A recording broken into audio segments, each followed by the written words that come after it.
எங்களுக்கு 2 பேருக்கும், எங்க பசங்களுக்கு, வீட்டில் அம்மா அக்கா எல்லாருக்கும் வாங்கியாச்சு. வேலவன் ஸ்டோர்ஸுக்கு டைரக்டா வாங்க. வேலவன் ஸ்டோர்ஸ், உஸ்மான் ரோட், டி நகர், சென்னை மற்றும் தூத்துக்குடி. இன்னைக்கு பிரதமர் வந்திருக்கார். பிரதமர் எல்லா ஊருக்கும் சுற்று போயிடும். பல்லடம் போனார், மதுரைக்கு போனார். மதுரைக்கு போனவர் என்ன சொன்னார்? புரட்சி தலைவர் எம்ஜிஆர் மாதிரி எந்த ஆட்சியும் இல்லை சொன்னாரா? புரட்சி தலைவர் அம்மா மாதிரி அடுத்த நல்லாட்சி தந்தவர்கள் தமிழகத்தில் இல்லை. அவருடைய தொடர்ச்சி தான் எடப்பாடி. ஏன் கருணாநிதியை சொல்ல வேண்டியதுதானே? ஆனா நாங்க பாரதிய கட்சிக்கு காரணம் ஜனதா கட்சியோட கூட்டணி இல்லை, ஒட்டும் இல்லை, உறவும் இல்லை, இப்போதும் இல்லை, எப்போதும் இல்லை. அதான் முக்கியம். அடுத்தது அவர் பாராட்டுறார், பிரதமர் பாராட்டுறார். பிரதமர் பாராட்டி விட்டு அடிக்கிறார். சபா சிஸ் மோடிகா கேரண்டி. நானே பார்த்து வியர்த்தேன். மோடிகா கேரண்டி ஹிந்தியில அப்படின்னா என்ன அர்த்தம்? மோடியின் உத்தரவாதம். நீங்க ஒரு கிரைண்டரி மிக்சி வாங்க போனீங்கன்னா இதுக்கு 1 இயர் கேரண்டிப்பாங்க. என் தலைவர் எப்படி சொல்றாரு மோடி? சப்கா சிஸ் மோடிகா கேரண்டி அப்படின்னு கடவுள் மாதிரி கும்பிடுறான் வடநாட்டில். தமிழ்நாட்டில் தான் தர்கார் என் தலைவர் இடையிடையற்ற பெறுவர் பகுத்தறிவு விதித்திருக்க தந்தை தெரியாது. அவர் போட்ட அந்த விதை அவங்க என்ன பண்ணாலும் முளைக்க மாட்டேன். தமிழ்நாட்டில் ஒன்றும் மொழிக்கா கேரண்டினாலும் நடக்க மாட்டேன். தமிழ்நாடு எப்படிப்பட்ட செய்யுமா? அதான் பிரதமருக்கு சொல்றேன். ஆக்கா பாத் தமிழ்நாடு மேற்கால் பக்கா நெய் கயாதே. நான் அவருக்கு இந்தியிலே பதில் சொல்றேன். தமிழ்நாட்டில் உன் பருப்பு வேகாது. आपका बात तमिलनाडु में दाल पका नहीं होया. ஓம் பருப்பு தமிழ்நாட்டில் வேற மோடிகா கேரண்டி இங்க ஒன்று நடக்கா. அதான் நிலவு. என்ன அந்த மாதிரி நம்ம ஸ்ட்ராங்கா நிற்கணும். 2% ஓட்டணும்.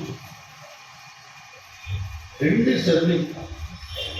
அண்ணாமலையில் ஒரு தலைவர் இருக்கார். அவனே பேசிக்கிறான், அவனே சிரிக்கிறான், அவனே பேசிக்கிறான். இப்படி ஒரு ஆள் எப்படி இறக்குமதி செஞ்சாங்க புரியல. இல்லை எங்கேயாவது வனவிலங்கு சரணாலயத்தில் தப்பிச்சு இப்படி ஒரு ஜந்து வந்துருச்சா அப்படின்னு ஒரு கூட்டத்தில் ஒரு 6 மாதம் 7 மாதத்துக்கு முன்னாடி நாங்கள் கூட்டணியாக இருக்கும்போது நானும் அவங்க பக்கத்தில் கடந்திருக்கோம். அப்போ நான் பேசி முடித்த பிறகு very wonderful speech, very nice speech அப்படி இப்படின்னு சொன்னார். இருந்தாலும் எனக்கு ஒரு மாதிரியாக இருந்தது. ஏன்னா இந்த ஜந்துவை நம்ம எல்லா இடத்துலையும் சந்துக்கு சந்தா குத்திருக்கவே, சந்து வந்துலாம் குத்திருக்கவே அப்படின்னு சொல்லி அவர் வந்து சொல்லுவோம். நம்ம அரசியல் விமர்சனம் தனிப்பட்ட ஒரு அப்படி நாங்கள் அநாகரிகமாக போவோம். அப்படித்தான் எங்களை எம்ஜிஆரும் புரட்சி தலைவியும் அந்த எடப்பாடியாரும் நடக்கிறார்கள். நாங்கள் பேசியிருக்கோமே எங்கேயாவது நாகரிகமாக வார்த்தைகளை சொல்லுவோம். அதனால இந்த மேடிகா கேரண்டி நகி நகி நகி போட்டா நகி நகி எட்டாகி ஒன்றும் நடக்க மாட்டேன். இங்கே வியாபாரம் நடக்கல, கடையை மூடிட்டு வேற மாநிலத்துக்கு போயிடுச்சு. இந்த நேரத்தில் அதிமுகவை பற்றி 17% தான் அதிமுக. கர்நாடகாவில் கருத்து கணிப்பு போட்டீங்களா என்னாச்சு? பீகாரில் கருத்து கணிப்பு போட்டீங்களா என்னாச்சு? ராஜஸ்தான்ல கருத்து கணிப்பு போட்டீங்களா என்னாச்சு? தோற்று போயிடுச்சு, எல்லாம் மாறி போயிடுச்சு. தமிழ்நாட்டிலும் அப்படி ஒரு மாற்றத்தை வரும். அண்ணா திராவிட முன்னேற்ற கழகம் வெற்றி சரித்திரம் கொடை. நாங்கள் பதவி இருந்தாலும் இல்லைனாலும் நாங்கள் பாட்டு எழுதிக்கிறோம். சில பேர் பதவி இல்லைன்னா அவன் சொரிஞ்சுக்கிட்டே பக்கத்துக்கு வேற கட்சிக்கு போயிடலாம். அப்படி கட்சி மாதிரி போகிறவன் நிறைய பேர் இருப்பான். அதுக்கு நம்ம என்ன செய்ய முடியும்? அவனுக்கு ஆசை போயிடுவான் பதவி. நாங்கள் இருக்கோ இல்லையோ. குமரகுரு அண்ணன் எம்எல்ஏ இப்போ இல்லை, நானும் வெற்றி வாய்ப்பை இழந்துட்டேன். அதுக்காக என்ன செய்ய முடியும்? எவனாவது எம்எல்ஏவை தரையிலான்னு சொன்னால் விஜயகாரன் மாதிரி ஓடி போவோம். பிரதமருக்கு அறிமுகப்படுத்துகிறாங்க விஜயகாரன். இந்த அம்மா தான் ஓடி வந்தாங்க.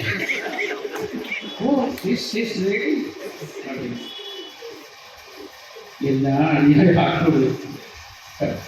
அது மாதிரி ராஜா என் தலைவன் எம்ஜிஆருடைய வரலாறு தெரிஞ்சுக்கும். அவர் இல்லைன்னா நடக்காது. அப்பேற்பட்ட தலைவர் உருவாக்கிய தலைவனா எங்கள் புரட்சி தலைவர் அம்மா. அவருடைய பிறந்த நாளை கொண்டாடி கருணாநிதியை கேட்டு அப்பயே எப்பயர் போட்டு அவர் அண்ணா கட்சியில தான் எம்ஜிஆர் இருக்கிறார். இவன் கேட்டிருக்கான், நீ எம்ஜிஆர் கட்சியா? உடனே பக்கத்தில் இருக்கிற ராஜகோபால் தன்னுடைய நண்பனுடைய தோலை தட்டி, பார்த்தாயா பார்த்தாயா என் தம்பியின் செல்வாக்கை பார்த்தாயா? தெரிஞ்சுக்கிறான் ராஜா, எந்த தலையில இல்லைன்னா உங்க கட்சியே இன்னைக்கு இல்லை. நீ அடிச்ச 2G பொருளெல்லாம் அடிச்சிருக்கு. எங்க தலைமை இல்லைன்னா திராவிட இயக்கம் இல்லை. அது இது மாத்திரம் இல்லை, அண்ணா முதலமைச்சரான உடனே கோட்டையில உட்கார்ந்து இருக்கிற போது 10 முதலமைச்சர் கோப்புல கையெழுத்து போட்டுட்டு பத்திரிகையாளர் சந்திக்கிறார். அப்போ சொல்றாரு, நீங்க முதலமைச்சராக இருக்கிறீர்கள், இந்த முதலமைச்சர் ஆகுவதற்கு உங்கள் உழைப்பு காரணமா, உங்கள் பேச்சு காரணமா, உங்கள் எழுத்து காரணமா, உங்கள் உடன்பிறப்புகளுடைய ஓயாத உழைப்பா, சரியாக உழைப்பா, தியாகமா அப்படின்னு கேட்கிறார். இதெல்லாம் காரணமாக இருந்தாலும் எல்லாவற்றுக்கும் மேலாக என்னை முதலமைச்சராக ஆக்கிய பெருமை என் தம்பியின் ராமச்சந்திரனின் செல்வாக்கு தான்.